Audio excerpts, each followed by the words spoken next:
এই গরমে আপনারা যদি ঝিঙের হালকা কোনো রেসিপি খেতে চাইছেন তাহলে আজকের ভিডিওটা আপনার জন্য। এই রেসিপিটা বানানো খুবই সহজ আর ভাতের সাথে খেতে কিন্তু ভীষণ ভালো লাগে। নমস্কার বন্ধুরা, আবার একটা নতুন রেসিপি নিয়ে আপনাদের সামনে হাজির হয়েছি। আমার চ্যানেলে নতুন হয়ে থাকলে চ্যানেলটিকে সাবস্ক্রাইব করে আমার পাশে থাকবেন। চলুন আর কথা না বাড়িয়ে ভিডিওটা শুরু করা যাক। এখানে আমি চিংড়ি মাছ নিয়ে নিয়েছি আর নিয়ে নিয়েছি ঝিঙেগুলোকে কেটে নেব। ঝিঙেগুলো কেটে খুব ভালোভাবে ধুয়ে নিয়েছি। আমি একটু লম্বা লম্বা করে কেটেছি, আপনারা আপনাদের মতো পিস করে নেবেন। চিংড়ি মাছে দিয়ে দেব লবণ, দিয়ে দিলাম হলুদ গুঁড়ো। খুব ভালোভাবে মাছের সঙ্গে লবণ আর হলুদ মাখিয়ে নিতে হবে। আমার লবণ আর হলুদ মাখানো হয়ে গেছে। এখানে একটা কড়া গরম হতে বসিয়ে দিয়েছি। কড়াটা গরম হয়ে গেছে। এই কড়ার মধ্যে দিয়ে দেব 1 চামচ ধনিয়া, সমপরিমাণ দিয়ে দিলাম মৌরি, 1 চামচ দিয়ে দিলাম সাদা তিল, দিয়ে দেব অল্প করে লবণ। এই সব কিছুকে ভেজে নিতে হবে বন্ধুরা। লবণটা দেওয়ার কারণে মশলাটা পুড়বে না আর ভাজাটাও খুব সুন্দর হবে। একদম গ্যাসটা লোয়ে রেখে ভাজতে হবে। এই স্পেশাল মশলা দিলে ঝিঙের তরকারিটা দারুণ জমে যাবে। যতক্ষণ না সুন্দর একটা গন্ধ বেরায় ততক্ষণ একটু ভেজে নিতে হবে। মশলাটা কিন্তু খুব বেশি পুড়িয়ে ভাজা যাবে না, তাহলে তরকারির টেস্টটা কিন্তু নষ্ট হয়ে যাবে। মশলা থেকে সুন্দর একটা মিষ্টি গন্ধ বেরাচ্ছে। এই সময় এতে দিয়ে দিতে হবে 1 চামচ সাদা সর্ষে। এই সর্ষেটা দিয়ে কিন্তু বেশি ভাজা যাবে না, হালকা একটু ভেজে নিতে হবে। এতে এবার দিয়ে দেব একটা শুকনো লঙ্কা। মশলাটা কিন্তু আমার ভাজা হয়ে গেছে। এবার মশলাটাকে ঠান্ডা করে নেব। মশলাটা ঠান্ডা করে ব্লেন্ডারে নিয়ে নিয়েছি। এবার খুব ভালোভাবে মশলাটাকে ব্লেন্ড করে নেব। মশলাটা আমার ব্লেন্ড করা হয়ে গেছে। দেখুন ঠিক এমন মিহি করে ব্লেন্ড করতে হবে। যেহেতু রান্নাটা আমি উনানে করব, উনানের জালটা ধরিয়ে নিয়েছি। কড়াটা গরম হতে বসিয়ে দিয়েছি। কড়াটা গরম হয়ে গেছে। গরম কড়ার মধ্যে দিয়ে দেব সর্ষের তেল। তেলটা খুব ভালোভাবে গরম করে নিয়েছি। গরম তেলের মধ্যে নুন হলুদ মাখিয়ে রাখা মাছগুলো দিয়ে দেব ভাজার জন্য। বন্ধুরা, চিংড়ি মাছ কিন্তু বেশি ভাজা যাবে না, একটু হালকা কালার চেঞ্জ হলে তুলে নিতে হবে। চিংড়ি মাছ বেশি ভাজলে শক্ত হয়ে যায় আর খেতে মোটেও ভালো লাগে না, তাই অল্প করেই ভাজতে হবে। চিংড়ি মাছটা দেখুন একটু হালকা ভেজেই তুলে নিচ্ছি।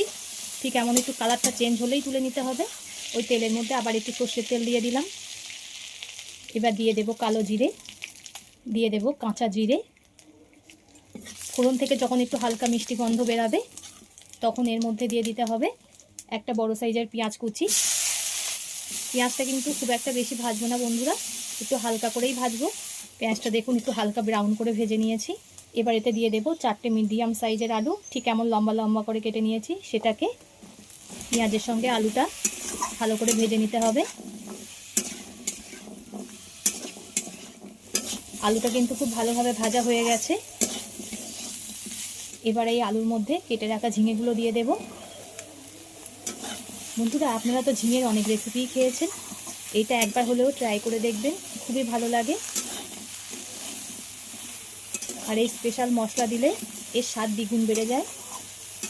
এবার এতে দিয়ে দেব 2টো কাঁচা লঙ্কা, স্বাদ মতো লবণ। এই লবণটা দেওয়ার ফলে ঝিঙে থেকে জল ছাড়বে আর সব কিছু খুব সুন্দরভাবে কষানো হয়ে যাবে। লবণ দেওয়ার ফলে ঝিঙে থেকে দেখুন কেমন জল ছাড়ছে। এবার এতে দিয়ে দেব হলুদ গুঁড়ো। হলুদটা আমি অল্প করে দিলাম, যেহেতু মশলা পেস্ট করার ওতে হলুদ দেওয়া আছে। এই রেসিপিটা বন্ধুরা এতটাই সুন্দর হয় খেতে যে আর কিছুই লাগবে না, এই রেসিপি দিয়েই খাওয়া হয়ে যাবে। এই রেসিপিটা ভাত রুটি যে কোনো কিছু দিয়েই একেবারে জমে যাবে। ছোট থেকে বড় সবাই খুবই পছন্দ করে, তাই একবার হলেও এই রেসিপিটা ট্রাই করে কমেন্ট করে জানাবেন কেমন হয়েছে। আলু আর ঝিঙে আমার খুব সুন্দর করে ভাজা হয়ে গেছে। এবার ব্লেন্ডারে যে মশলাটা করে রেখেছিলাম সেটা পুরোটাই দিয়ে দিলাম। এবার মশলাটা খুব ভালোভাবে কষিয়ে নেব। বন্ধুরা, মশলাটা দেওয়ার সঙ্গে সঙ্গে কত সুন্দর একটা গন্ধ বেরাচ্ছে। এই রেসিপি যদি বন্ধুরা একবার করেন অন্য কোনো ঝিঙের রেসিপি খেতে ইচ্ছা করবে না, বারে বারেই মনে হবে এই রেসিপিটাই করে খাই। আর আমার বন্ধুরা কে কোথা থেকে দেখছেন কমেন্ট করে জানাবেন, তাহলে আমি বুঝতে পারবো আমার বন্ধুরা কোথা থেকে দেখছে। আর আপনারা এত সুন্দর সুন্দর কমেন্ট করেন, আমার পড়তে খুবই ভালো লাগে। এভাবে পাশে থেকে সাপোর্ট করার জন্য সকলকে অসংখ্য ধন্যবাদ। আপনারা সাপোর্ট না করলে কিন্তু আমি কখনোই এগিয়ে যেতে পারবো না। এভাবেই আমাকে সাপোর্ট করে যাবেন। কথা বলতে বলতে আমার কষানো হয়ে গেছে। এবার এতে ভেজে রাখা চিংড়ি মাছগুলো দিয়ে দেব। সব কিছুর সঙ্গে চিংড়ি মাছটাকেও কষিয়ে নিতে হবে, তাহলে দারুণ একটা টেস্ট আসবে। বন্ধুরা, ঝিঙে যতটাই দেন না কেন, ঝিঙে অল্পই মনে হবে, কারণ ঝিঙে থেকে প্রচুর পরিমাণে জল বেরায়। দেখুন ঝিঙে খুঁজেই পাওয়া যাচ্ছে না।